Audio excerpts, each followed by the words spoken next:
오늘 하나님께서 우리에게 주시는 말씀은 예레미야 20장 7절로부터 13절까지 말씀입니다.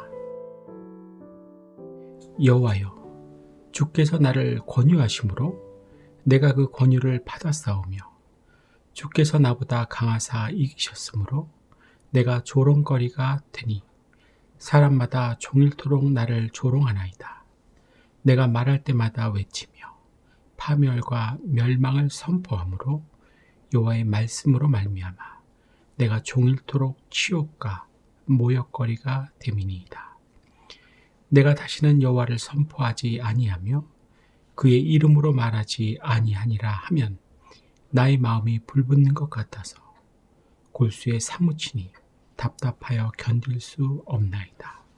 나는 무리의 비방과 사방이 두려워함을 들었나이다. 그들이 이르기를 고소하라. 우리도 고소하리라 하오며 내 친한 벗도 다 내가 실족하기를 기다리며 그가 혹시 유혹을 받게 되면 우리가 그를 이기어 우리 원수를 갚자 하나이다. 그러하오나 여호와는 두려운 용사 같으시며 나와 함께 하심으로 나를 박해하는 자들이 넘어지고 이기지 못할 것이오며 그들은 지혜롭게 행하지 못하므로 큰 치욕을 당하오리니 그 치욕은 길이 잊지 못할 것이니이다. 의인을 시험하사 그 폐부와 심장을 보시는 만군의 여호와여, 나의 사정을 주께 아뢰었사온즉 주께서 그들에게 보복하심을 나에게 보게 하옵소서. 여호와께 노래하라. 너희는 여호와를 찬양하라. 가난한 자의 생명을 행악자의 손에서 구원하셨음이니이다. 아멘. 사람은 끝이 좋아야 한다. 누구나가 알고 있는 상식입니다. 그런데 누군가가 다음과 같이 이야기합니다. 목사님, 제 자신을 곰곰이 생각해 보면 저의 끝은 절대 좋을 것 같지 않습니다. 신앙생활을 하는 것을 봐도 그렇고 지금 다니고 있는 직장이나 가정 환경이나 타고난 기질을 봐도 그렇습니다. 그래서 걱정이 되고 많이 불안합니다. 하지만 어떠한 방법도 못 찾겠습니다. 솔직히 생각하기도 싫습니다. 이미 생각 안 하고 산 지 꽤 오래입니다. 사랑하는 성도님들, 만일에 이 이야기가 다른 사람의 이야기가 아니라 현재의 내 이야기라면, 내가 지금 이러고 있다면 어떻게 해야 할까요? 그냥 쭉 생각 안 하고 살면 될까요? 아니지요. 어떻게 해서라도 내 끝이, 내 미래가 좋아질 수 있는 방법을 하나님께 구해야 하고 가르쳐 주시면 가르쳐 주신 대로 살아야 합니다. 그래야 하루하루가 활기차고 행복하게 되는 것입니다. 활기차고 행복한 삶, 다 살게 되시길 축복합니다. 지금 우리가 함께 읽은 본문에 등장하고 있는 예레미야는 현재 말할 수 없는 어려움과 핍박으로 인해 극심한 두려움 가운데 있지만 결국 위대한 선지자로 우리에게 기억되고 있습니다.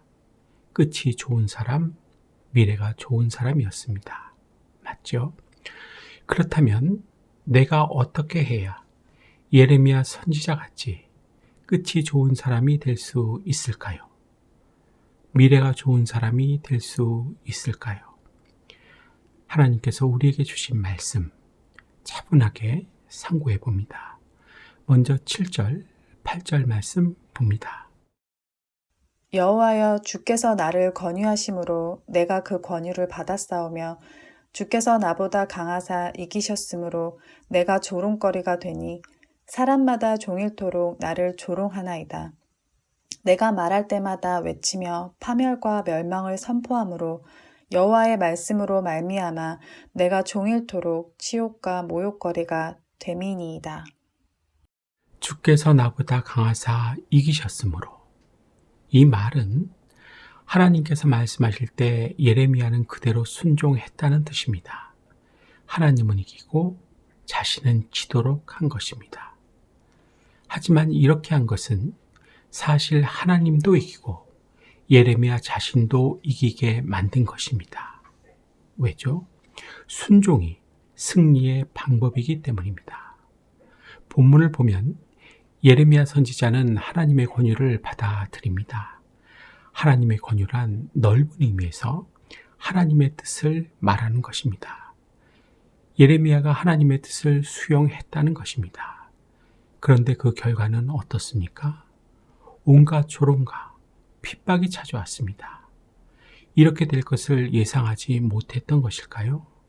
아니죠. 자신의 나라가 망하게 되고 가족들은 뿔뿔이 흩어져 노예가 될 거라고 말하는 사람, 누가 좋아하겠습니까? 당연히 수모를 겪을 수밖에 없지요. 이걸 예상하고도 하나님의 뜻이기에 이 뜻을 받아들여 남왕국 유다의 멸망을 큰 소리로 외쳤던 것입니다. 사랑하는 성도님들, 이처럼 내 마음에 들지 않더라도, 손해를 입더라도, 하기 싫더라도 하나님의 뜻을 받아들일 수 있는 사람이 끝이 좋은 것입니다. 따라해 볼까요? 내 끝이 좋아지려면 하나님의 뜻을 받아들여야 한다. 어느 날 하나님께서 요나에게 니느웨로 가서 40일이 지나면 이 성이 망한다고 외치라고 하셨습니다. 그러나 요나는 니느웨가 회개하고 구원받는 것이 싫어서 도망쳤습니다. 즉 하나님의 뜻을 받아들이지 않았습니다. 하지만 그는 물고기 뱃속에서 회개했고 니느웨로 가서 회개할 것을 외쳤습니다. 니느웨 사람들은 회개하고 구원을 얻었습니다. 하나님의 뜻을 받아들였기 때문에 결과가 좋았던 것입니다. 니느웨 사람들도 끝이 좋았고 요나도 끝이 좋았던 것입니다. 이렇게 하나님의 뜻은 싫어도 마음에 안 들어도 받아들여야 하는 것입니다. 그렇지 않으면 계속해서 물고기 뱃속과 같은 어둠에서 나올 수 없는 것입니다. 아무 희망도 안 보이는 불안 가운데서 살아야 한다는 것입니다. 따라해 볼까요?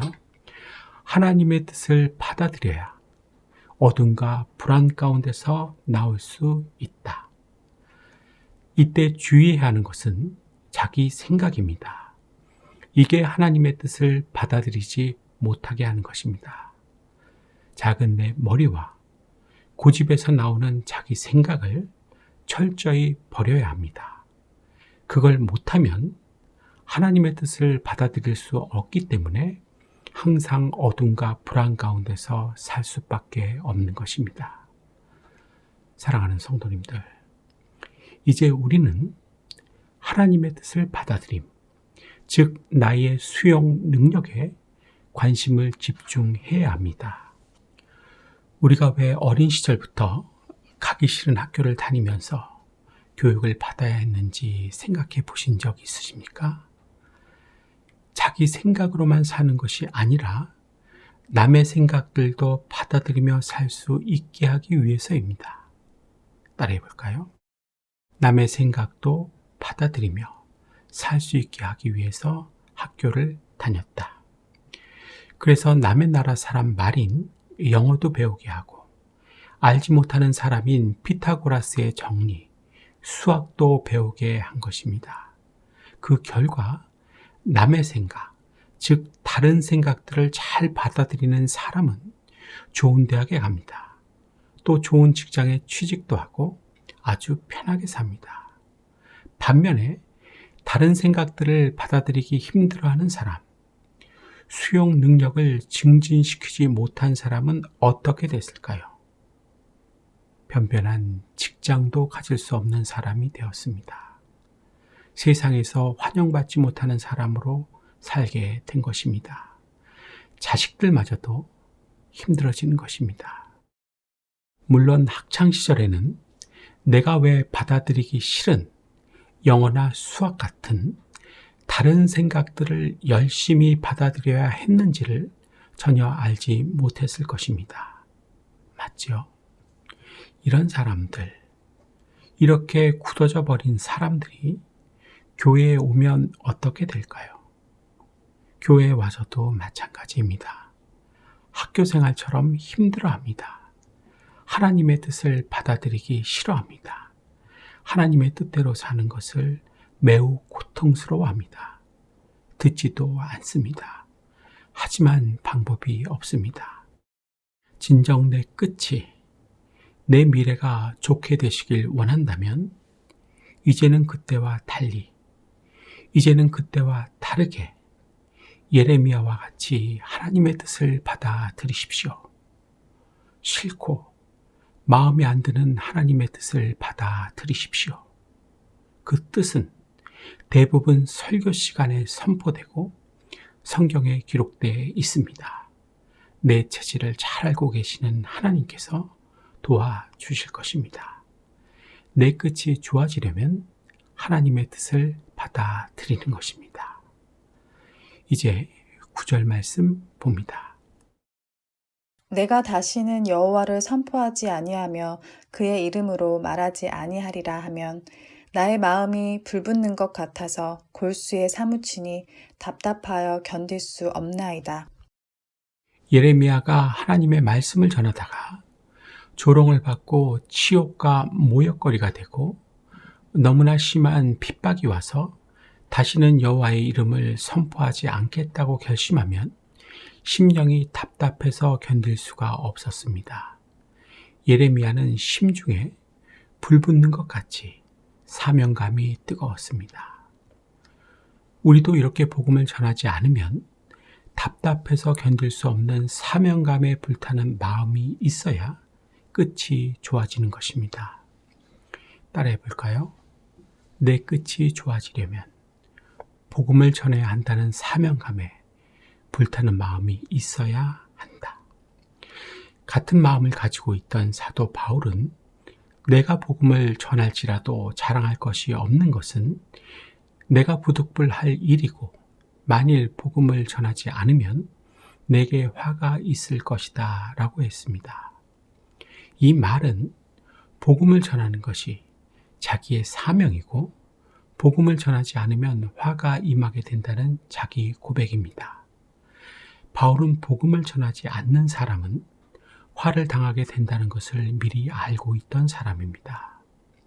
전도가 해도 되고 안 해도 된다는 것이 아니라 화를 입지 않기 위해서라도 전도는 해야 한다는 것을 미리 깨닫고 있던 사람이란 것입니다. 이렇게 열심히 전도하는 사람, 하나님께서 반드시 도와주십니다. 열심히 전도하셔서 도움받는 인생 다 사실 수 있기를 축복합니다. 그런데 정확히 짚고 넘어가야 하는 것이 있습니다. 그게 뭐냐 하면 전도는 예레미야나 바울 같은 사람들만 해야 하는 것이 아니란 겁니다. 생각해 보세요. 이들만 전도 안 하면 화를 입습니까? 우리는 전도 안 해도 괜찮습니까? 천천히 한번 생각해 보세요. 아니겠죠. 상식적으로 생각해 보셔야 합니다. 우리도 전도하지 않으면 화를 입을 거란 상식적인 생각으로 전도하시며 살아가시길 축복합니다. 그러면 예레미야와 바울이 복음을 전해야 한다는 사명감에 불타는 마음으로 살 수 있었던 비결이 무엇이었을까요?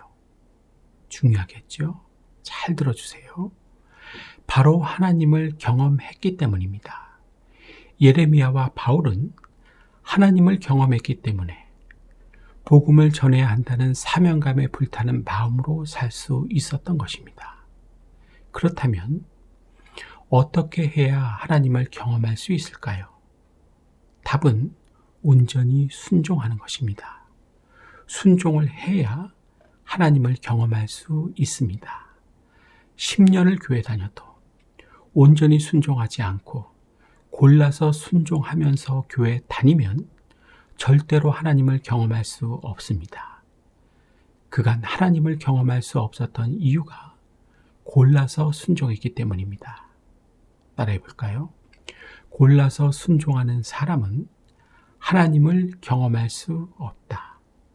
골라서 순종하시지 않고 온전히 순종하시길 축복합니다. 그래서 하나님을 경험하시길 축복합니다. 그래서 복음을 전해야 한다는 사명감에 불타는 마음으로 살아가실 수 있기를 진심으로 축복합니다. 10절 말씀 봅니다. 나는 무리의 비방과 사방이 두려움을 들었나이다. 그들이 이르기를 고소하라. 우리도 고소하리라 하오며 내 친한 벗도 다 내가 실족하기를 기다리며 그가 혹시 유혹을 받게 되면 우리가 그를 이기어 우리 원수를 갚자 하나이다. 사방에서 예레미야를 비방하고 위협합니다. 고소하라. 우리도 고소하리라. 이 말은 예레미야의 잘못을 찾으면 서로 알려서 정죄하고 매장하자는 뜻입니다. 친한 친구도 만날 때에는 반갑고 좋은 척하지만 속으로는 타락하기를 기다리고 있는 것입니다. 친구라는 작자들이 예레미야가 실족해서 넘어지기를 바라고 유혹을 받아 거꾸러지기를 기다리고 있는 중입니다. 우리가 알고 있어야 하는 것이 있습니다. 그것은 예레미야와 같이 신앙생활을 잘한다고 해도 고난이 없는 것이 아니란 겁니다. 오히려 더 박해를 받을 수 있습니다. 친한 사람들에게서 특히 가족에게 더 핍박을 받을 수 있는 것입니다. 이걸 알고 있으셔야 합니다. 준비하고 있으셔야 합니다. 쉽게 예수를 믿는다는 것은 꽃길을 걸으려고 하는 것이 아니라 꽃길을 포기할 수 있어야 하는 것입니다. 꽃길을 준비하시고 계획하시는 분 있으십니까? 꽃길을 걸으시려 하지 말고 예수님 때문에 그 꽃길을 포기하실 수 있길 축복합니다. 마지막 11절부터 13절 말씀 봅니다. 그러하오나 여호와는 두려운 용사 같으시며 나와 함께 하심으로 나를 박해하는 자들이 넘어지고 이기지 못할 것이오며 그들은 지혜롭게 행하지 못함으로 큰 치욕을 당하오리니 그 치욕은 길이 잊지 못할 것이니이다. 의인을 시험하사 그 패부와 심정을 보시는 만군의 여호와여 나의 사정을 주께 아뢰었사온즉 주께서 그들에게 보복하심을 나에게 보게 하옵소서. 여호와께 노래하라. 너희는 여호와를 찬양하라. 가난한 자의 생명을 행악자의 손에서 구원하셨음이니라. 의인은 믿음을 지키는 성도를 말하는 것입니다. 하나님께서는 믿음을 지키는 성도를 시험하셔서 그 마음 속에 있는 것을 다 아시고 나타내시는 하나님입니다. 가난한 자의 생명. 이 말은 믿음을 지키는 성도의 생명을 가리킵니다. 심령이 가난해서 믿음을 지킨 성도의 생명을 행악자의 손에서 하나님께서는 언제나 구원해 주신다는 뜻입니다. 본문을 보면 그러하오나 여호와는 두려운 용사 같으시며 나와 함께 하시는 거로 나를 박해하는 자가 넘어지고 라는 말씀에 이어 구원을 찬양하고 있습니다. 예레미야는 하나님께서 함께 하시고 싶어하는 자였고 실제로 함께 주셨습니다. 구원해 주셨고 그 끝이 좋게 되었습니다. 하나님께서 함께 해주셔야 끝이 좋아지는 것입니다. 따라해 볼까요? 내 끝이 좋아지려면 하나님께서 함께 해주셔야 한다. 하나님 없이는 안 되는 것입니다. 흔히 조직신학에서 하나님은 무소부재하시다고 가르칩니다. 하나님은 어디에나 계실 수 있다는 뜻입니다. 그러나 하나님이 안 계시고 싶은 곳에는 계시지 않을 수도 있는 겁니다. 무소부재하시다고 해서 싫은 곳에도 계셔야 할 의무가 있는 것은 아닙니다. 맞죠? 같은 맥락에서 하나님께서는 누구에게나 함께 주실 수 있지만 유독 나는 싫어하셔서 함께 주시지 않을 수 있는 것입니다. 그렇게 되면 어떻게 될까요? 내 끝은 물론이고 지금도 좋지 못하게 되는 것입니다. 지금 나에게 필요한 것은 돈보다 하나님입니다. 그렇다면 성도님들, 자문자답을 해 보셔야 합니다. 나는 하나님께서 함께 해주고 싶어하는 사람인가? 아님 싫어하는 사람인가? 어떤 사람입니까? 답해 보세요. 하나님께서 함께 해주시고 싶어서 실제로 함께 해주시는 사람은 어떤 환경과 팔자를 타고 났던지 간에 인생이 달라집니다. 끝이 좋아진다는 것입니다. 하나님께서 함께 해주시고 싶은 사람, 예레미야와 같은 사람 다 되실 수 있기를 축복합니다. 여기서 한 가지 자연스러운 궁금증이 생깁니다. 그게 뭐냐 하면 하나님께서 싫어하는 사람은 어떻게 해서 생겨나느냐 하는 것입니다. 민수기 14장에서 그 이유를 간략하게 찾아봅니다. 말씀 봅니다. 그들에게 이르기를 여호와의 말씀에 내 삶을 두고 맹세하노라. 너희 말이 내 귀에 들린 대로 내가 너희에게 행하리니 너희 시체가 이 광야에 엎드려질 것이라. 너희 중에서 20세 이상으로서 계수된 자, 곧 나를 원망한 자 전부가 여분네의 아들 갈렙과 눈의 아들 여호수아 외에는 내가 맹세하여 너희에게 살게 하리라 한 땅에 결단코 들어가지 못하리라. 말씀에서 보듯이 하나님께서 구원해 주신 백성들이 하나님을 싫어합니다. 자기들 마음대로 안 된다고 싫어합니다. 자기들 원하는 것을 안 해준다고 해서 싫어합니다. 원망과 불평을 하는 것입니다. 누가 이렇게 한다고요? 구원해 준 이스라엘 백성들입니다. 이런 사람들, 하나님께서 함께 하시고 싶으실까요? 이런 사람들에게 반드시 함께 해 주셔야 하는 걸까요? 아니지요. 이래서 하나님께서 싫어하는 사람, 함께하지 않는 사람이 생겨나는 것입니다. 우리도 그렇지 않습니까? 나에게 원망하고 또 불만을 가지고 있는 사람, 상대하기 싫지 않습니까? 반대로 어떤 사람과 함께하고 싶습니까? 고마워하고 좋아하는 사람 아닙니까? 인격을 가지신 하나님께서도 같다는 생각을 하셔야 합니다. 하나님께서 함께 해주셔야 내 끝이 좋게 되는 것입니다. 이제 말씀을 마치려고 합니다. 어떻게 해야 내 끝이 좋아질 수 있습니까? 어떻게 해야 지금은 불안하고 두렵고 어렵지만 내 끝이, 내 미래가 좋아질 수 있습니까? 첫째, 내 끝이 좋아지려면 하나님의 뜻을 받아들여야 한다. 둘째, 내 끝이 좋아지려면 복음을 전해야 한다는 사명감에 불타는 마음이 있어야 한다. 셋째, 내 끝이 좋아지려면 하나님께서 함께해 주셔야 한다. 우리를 향해 가르쳐 주시는 이 말씀에 아멘으로 화답하실 수 있는 여러분 다 되시길 축복합니다. 기도하겠습니다.